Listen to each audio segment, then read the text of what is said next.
Goeiedag, baie welkom by Woordspeel. Vandag se Nuwe Testament oordenking kom vanuit Handelinge hoofstuk 11.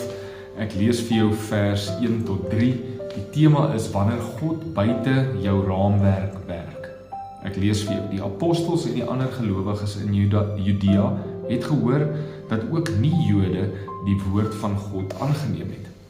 Toe Petrus in Jerusalem aankom, het die Joodse gelowiges hom gekritiseer.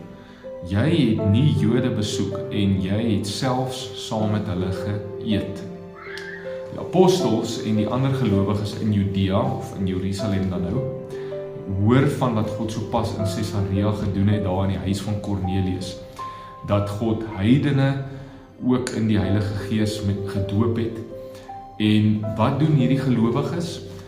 Ons lees dat hulle Petrus kritiseer, omdat hy saam met heidene in die huis ingegaan het en saam met hulle geëet het.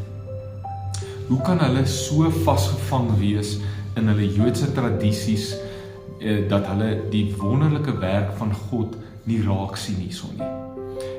Ek dink onmiddellik dat hierdie 'n klomp tweegesigte is.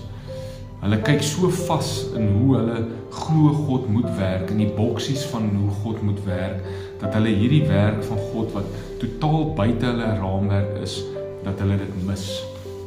Maar hoeveel keer doen ek dit nie? Hoeveel keer kritiseer of verwerp ek nie iets wat ontwyfelbaar God se werk is, omdat dit net nie in my raamwerk inpas nie. Dit is nie hoe ons dit doen nie. Dit is nie hoe ons dit die vorige keer gedoen het nie. Dit is anders.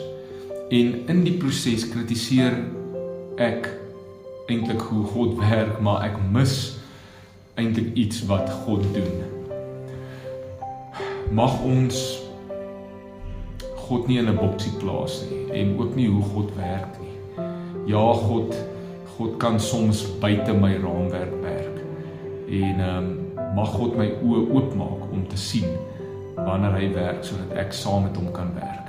Kom ons bid saam. Here, help my om sensitief te wees vir wat U doen. Help my om te leer as U iets buite my raamwerk doen, en help my om te verstaan en te groei en deel daarvan te wees. Amen. Mag jy 'n wonderlike dag hê. Tot volgende keer.